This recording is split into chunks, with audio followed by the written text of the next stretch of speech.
Assalamu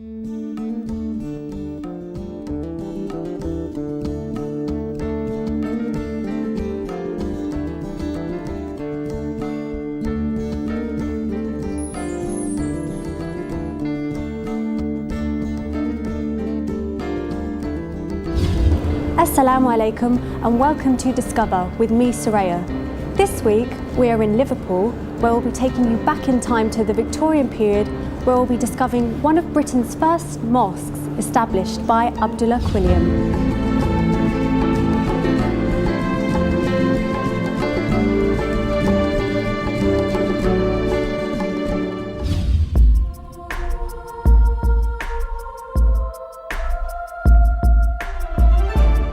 I admire him because I feel he was single-minded and very brave in very difficult times to be like that.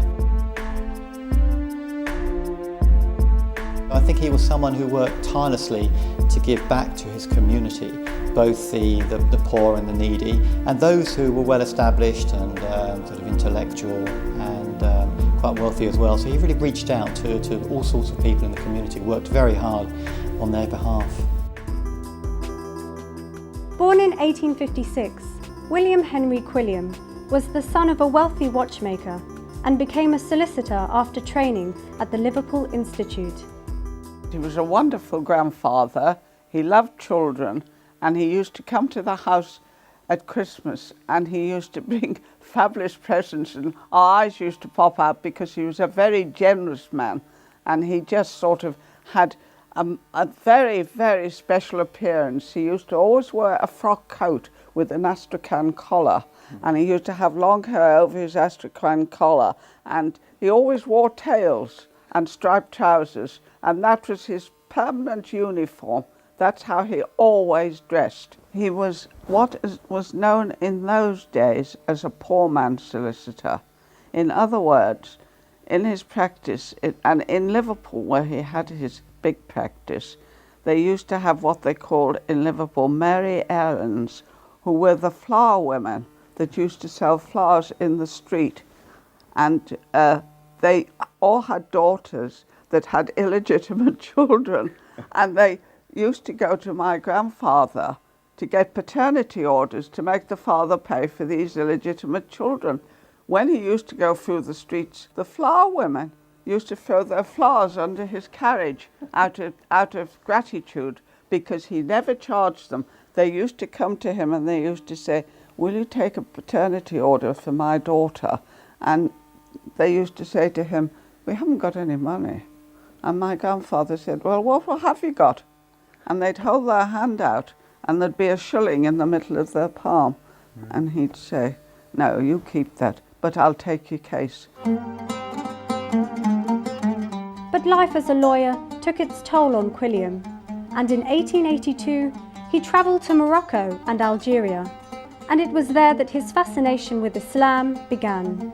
At the age of 31, he reverted to Islam and took the name Abdullah. Returning to Liverpool, Abdullah began to spread Islam among the masses as Sheikh Abdullah Quilliam. And it was then that he really engaged with the British white community in Liverpool and brought them to the faith as well.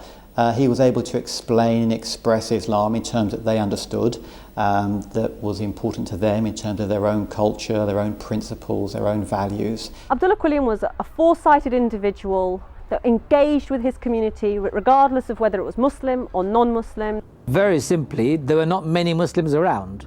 And of course, the local Christian communities were up in arms, and there were a lot of press criticism. Even then, nothing new, I suppose. Those are the key challenges. But I think more importantly, the biggest challenge they faced was to keep up with their faith, practice it. They were quite bold in sharing it with others, so I don't think they were very shy about it. So those were the challenges. He was very brave, and he threw all convention to the wind, and he just sort of did his own thing. He was certainly his own person, and he just didn't care. I mean, he was criticised and they used to throw stones at him. He didn't bat an eyelid. He just carried on with what he personally believed in and wanted, and that was that. Abdullah Quilliam is what we could call a pioneer for the whole world and for many, many Muslims, and has an astonishing legacy that he left behind. He came from a Methodist background, and he was also one of the legal eagles in the city as well. And for him to move away from that and come into Islam must have affected his social life and his also social standing. Particularly after he converted to Islam, he did a lot of work in the community to support children. He founded an orphanage in Liverpool, also schools and an institute of learning. He was a person who believed what he felt strongly about, and in 1889 he strongly felt about his belief as a Muslim to introduce Islam in England. And in those days, of course, Liverpool being a port and a very busy port, one of the busiest ports, the ships used to come in with the lascars on them. All the crew of these boats coming into Liverpool were mostly Muslims, and they used to get off the boat and go flat on their faces on the pier head, facing Mecca and praying. And that started my grandfather off, because he saw this happening and he thought, that's absolutely appalling. They've got no official place where they can worship. They're doing it in the street because there's nowhere they can go. That's when he built the mosque. He built the mosque, and he used to call them to prayer in Arabic from the minaret at the Liverpool Mosque. Mm-hmm. As soon as the boats used to come into harbour, they'd just go to the mosque when it was built. And it is at 8 Braham Terrace that Abdullah Quilliam established the first independent mosque in the UK. Currently the building is in an abandoned state, but we are joined by Dr. Muhammad Akbar Ali, the chairman of the Abdullah Quilliam Society, who will be taking us a tour of the building and showing us the potential for restoration of the building. So let's take a look inside. So this is the main entrance of the building. It was the main entrance to the mosque, although the entrance is over there at the back. But this had an archway with a crescent and a star, which probably you'll see in the magazine's photographs that were taken at that time. Unfortunately, a lot of it has been removed from here now, but that was the main entrance to the prayer hall. So you mentioned Abdullah Quilliam being a solicitor and his involvement in many publishing works. So let's go and find out where he conducted these publishings. Right, certainly. So Abdullah Quilliam as a solicitor, that was his profession. But what were some of his other literary accomplishments? Well, yes, he was very fond of writing and also of making speeches, because that was one of his ways of convincing people of the truth he had discovered himself. And of course, one of the publications, main publication, was the Crescent. In Amel, we decided to take the Crescent Newsletters. The Crescent was Abdullah Quilliam's newsletters that he produced that were a record of his time. And we decided to reproduce articles from them every month in Amel that was from a month, the same month. So if it was January 18, whatever, we would produce it January in now 2008. And we decided to do this because it was a great reflection of British Islam going back almost 200 years ago. And it's this fantastic insight, window if you like, onto this community that was very engaged with its local community. We wanted to show what that community was like before really the war, the First World War, completely tore that community asunder, and it was never seen again really. As you know, Abdullah Quilliam was a very, very charismatic figure. And in 1908, he had to go to Turkey because he had very close relationship with the Sultan of Turkey. And I think it was mainly political reasons why he had to go there. And he spent quite some time, a number of years, away from the base, which was here in Liverpool. During that period, unfortunately, a lot of people who had become Muslims under his influence and who were still remained Muslims because of him, they gradually left the community and dispersed throughout England. But fortunately, a lot of them went to Woking, which was the other contemporary mosque in England at that time, and they settled there. And when Abdullah Quilliam returned from Turkey after a long period, he found that the community he had established has disappeared. And he found that most of them had gone to Woking. So he also joined them in Woking. the center of Islam, which was established in Liverpool, shifted its center to the south of England in Woking. Why is it important that this centre is restored? Well, what can we do to help? It is so important because it is the legacy of a genuinely indigenous British Muslim. And since we have decided to stay in this country, it is our duty to hold up that heritage and maintain it as far as we can. And that is why we are striving very hard to get some funding so that we can restore the reputation of Liverpool as a capital of culture, which is now this year, 2008. And we would like to see that Islam is revived in this area and that we re-establish the center which was established by Abdullah Quilliam in 1898. To celebrate the pioneering work of Sheikh Abdullah, a small group of Liverpool Muslims in 1998 formed the Abdullah Quilliam Society. The Abdullah Quilliam Society aims to raise financial support to refurbish the premises and return it to being a centre of Islamic excellence, as it was 100 years ago, and to take it into the 21st century as the Abdullah Quilliam Heritage Centre.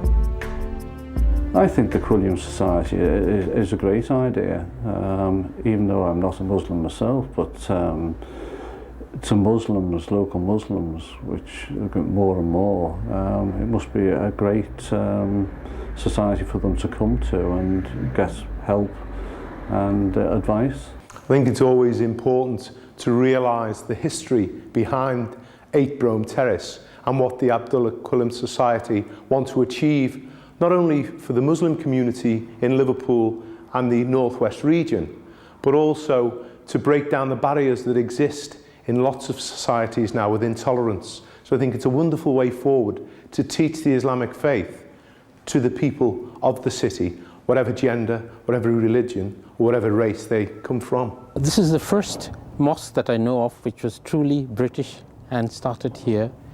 And being a Muslim, it particularly interested me. It was an interesting building also because it's a listed building built in 1830s, something like 175 years ago. And more than 100 years ago, Abdullah Quilliam, when he took over this building, he made an interesting change and brought in new features to this building. As an architect, I'm obviously keen and interested to see how this can be developed further. We actually say, you know, we're working on the first mosque that was in England. And everything has had, shall we say, full and utter discussion.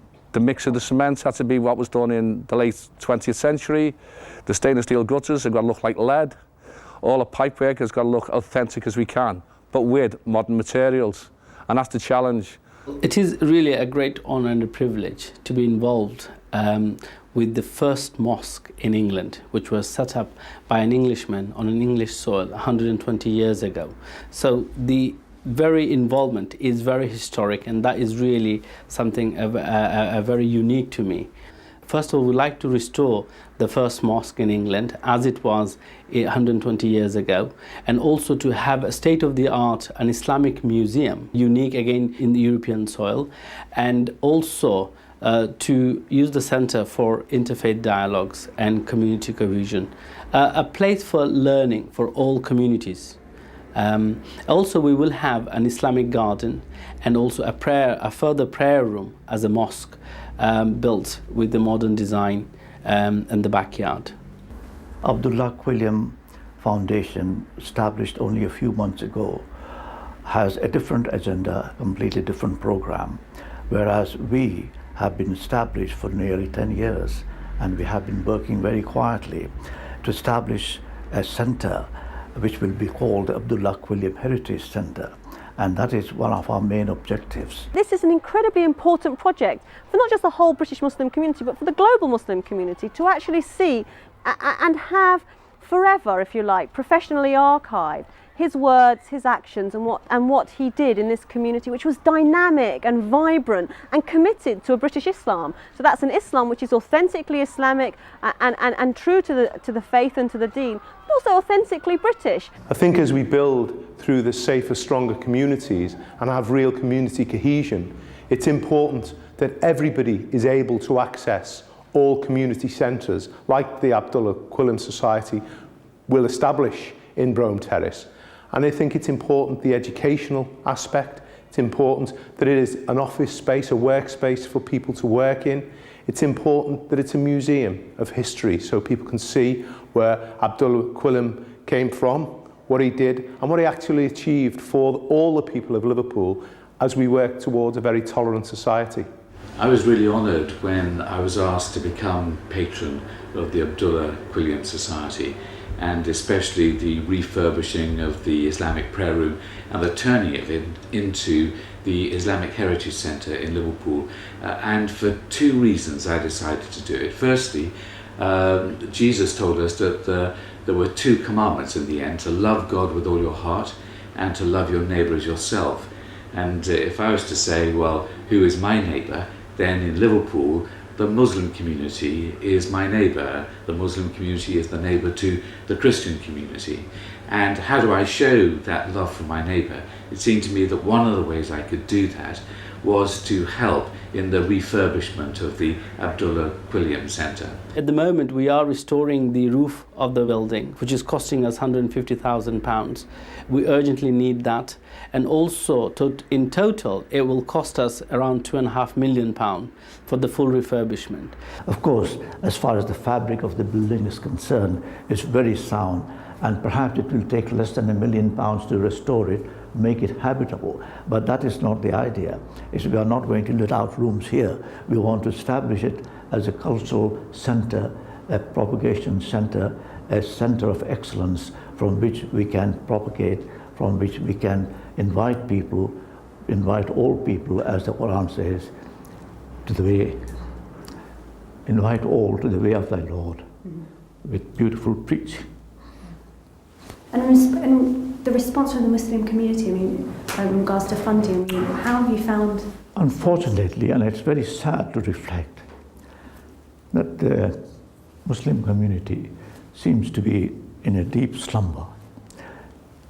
Nothing seems to excite them. And as I said, this is the only heritage which has been left to us, the only legacy, and we are unable to raise funds to refurbish it. All we need is a bit of money. So we have appealed to the sheikhs in the Middle East, we have appealed to the rich people in this country, but so far we have had no response.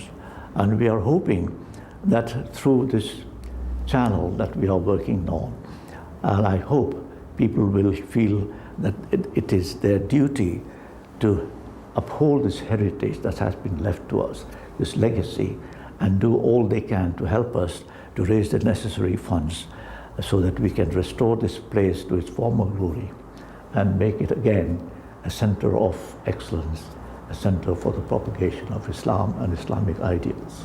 So my plea would be really is to do get involved in this project, do contribute what you can, and let's retain our Islamic heritage as it should be retained for the betterment of today and for the future.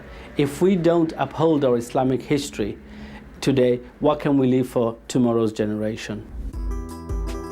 Abdullah Quilliam's pioneering dawah work in Liverpool and his prolific writings and lectures on Islam became well known not only in England but across the world. In fact, we can exclusively reveal that Abdullah Quilliam played a crucial role in introducing Islam to Japan. We came to know the first Japanese Muslim, Abdul Halim Noda, who happened in 1891, went to Istanbul during the Ottoman period, and there he met Abdullah Quilliam, who was coming to visit Istanbul, and after a dialogue, Noda accepted Islam and declared his faith in this. And since then I become interested also in Abdullah Quilliam, because through him the first Japanese become Muslim. I tried the story of Abdullah Quilliam. I also searched for the first American Muslim, Alexander Webb, who was ambassador of US to Philippines and become Muslim. He resigned and he established a Islamic Center in New York, and there was a strong relation between Abdullah Quilliam and Alexander Webb. Abdullah Quilliam's legacy lives on, and Western Muslims, particularly reverts to Islam, see him as a forefather of the path they have undertaken.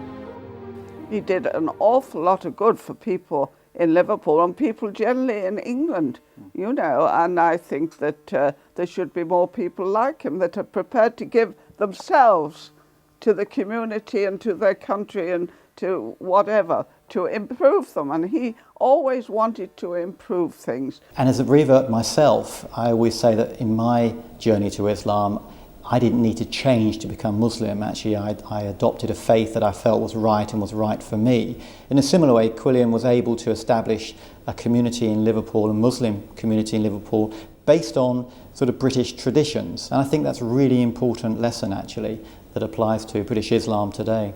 He was a stakeholder in his community as a Briton and as a Muslim. For me, it takes a lot of character and compassion and conviction to have stood out at that period when Islam was something strange, and especially for a white man embracing Islam. So for me, definitely a shining star. He was inspiring at that time from his background, wealthy background, being a solicitor. He had the best in life, but he chose actually to work towards his society, and I think it's a very important piece of advice for all of us. You see, his fame is not in establishing great buildings and magnificent mosques with domes and minarets, but in establishing a Muslim community from almost nothing, a blank sheet of paper, and he built up a community of nearly 150 people, faithful people, who clung to their faith through thick and thin. He did so much for people that I think he should be recognised today, because he was a very special person. I mean, you know, he stepped out of line, but he stepped out of line in order to give, you know, to provide something that was worth having. Abdullah Quilliam passed away in 1932 and is buried in Brookwood Cemetery near Woking. The legacy that Abdullah has left behind still remains alive with us today, as the Abdullah Quilliam Society are dedicated to continuing his work by restoring the historical mosque, coinciding with Liverpool's declaration as the European Capital of Culture in 2008, a fitting Muslim contribution to the cultural life and aspiration of the city of Abdullah Quilliam's birth. Well, we've come to the end of this week's episode of Discover. I hope you have found that Abdullah Quilliam is proof of the historic, positive contribution that Muslims have made in the past, and how we, as the youth of today, can continue this good work in the future. If you'd like more information about the Centre, please email us at hayat@islamchannel.tv.